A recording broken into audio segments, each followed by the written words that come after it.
消しますよ。あ、もしかして漫画とか。ふっふっふ。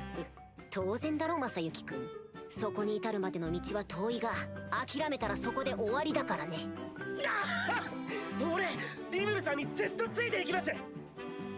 こうして俺は新たな仲間を得たのである。Talk about that time I got reincarnated as a slime, firing on all cylinders. Like, episode 22 was such a good episode.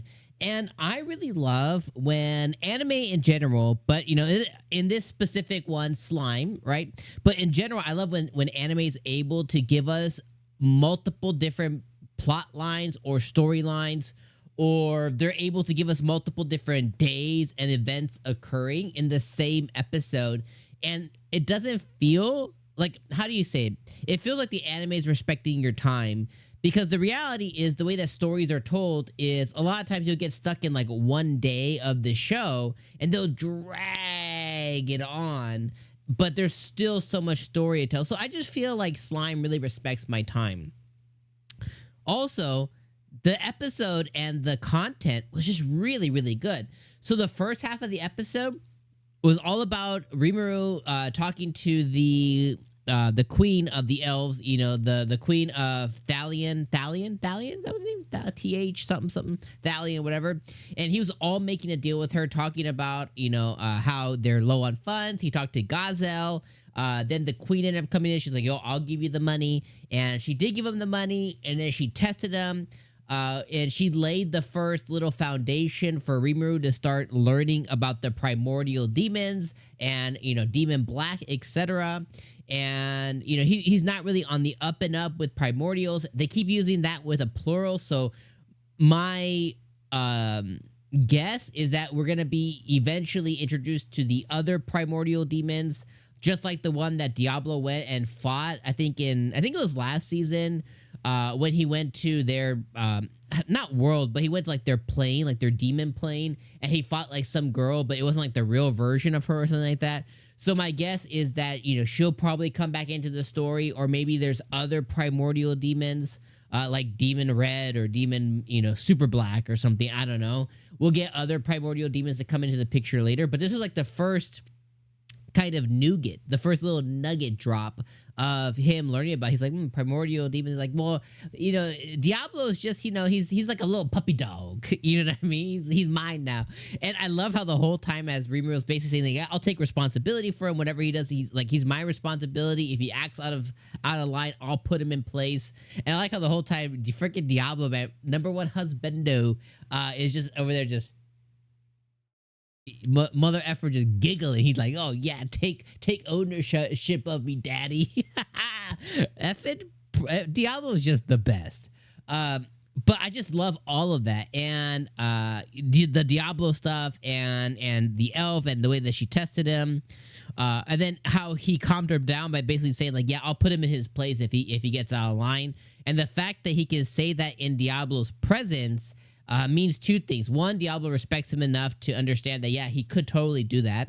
And then he kind of proves to her that, yeah, he could totally do that. Like, he's just going to continue to get stronger. And if he could do that now, what could he do in 6 months, a year, 2 years down the line, you know, et cetera, et cetera. So I love that. I love their negotiations. I love that he finally had a legitimate relationship with them. And then Murin, the top financing guy, also kind of like, you know, put like the information about, you know, why have they been going through struggles. And it's a callback to that little creepy girl. I forget what her name is. You guys can remind me in the comments. I'm bad with names, but the little blonde hair creepy girl who's working with, I don't know, daddy or uncle or something like that. Basically them being the ones that have been kind of putting the, you know, the stops to their funds and everything. So really good stuff. And that was the first half. Then we went into the second half with Masayuki and Gobta. And I'm going to talk about the fight, but before I do, I love the end of the episode where Masayuki's striking a deal with Rimuru. He's like, oh, you're you know, Nihonji, like you're from Japan too, and they strike up the conversation. Eventually, he dangles the manga carrot. He's like, you like it, the manga? He goes, I love it, the manga. And they go like, oh, best friends, I'll stay here forever, bud. And he basically got Masayuki to now be.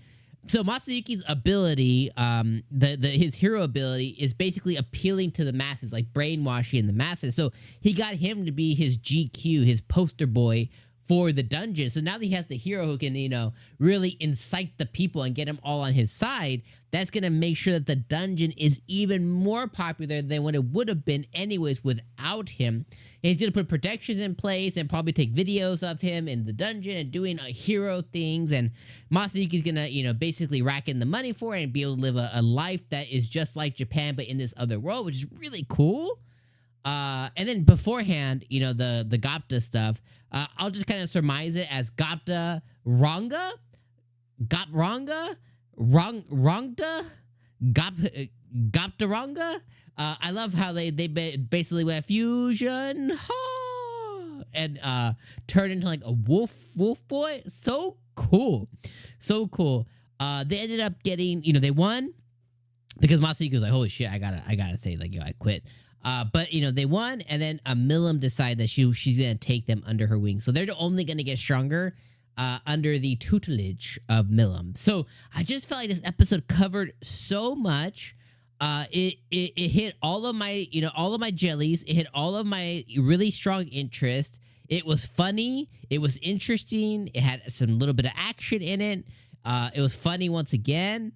And just, I'm telling, it just hit everything. So I just think, like, right now Slime is operating on like just like 1,000%. Like, they're doing really, really good. So I would say this episode was a 9 out of 10 for me. I thought it was awesome.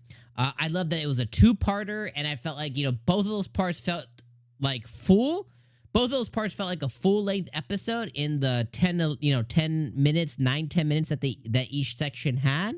And it felt fully realized, and it really set up, okay, now here's the next thing that's going to come next episode as the launch of the dungeon happens and everything else. So, I don't know. At 9 out of 10, this episode was awesome. Number 22, fantastic.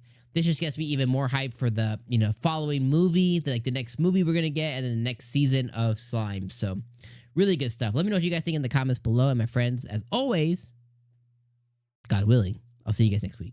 Peace out, my friends.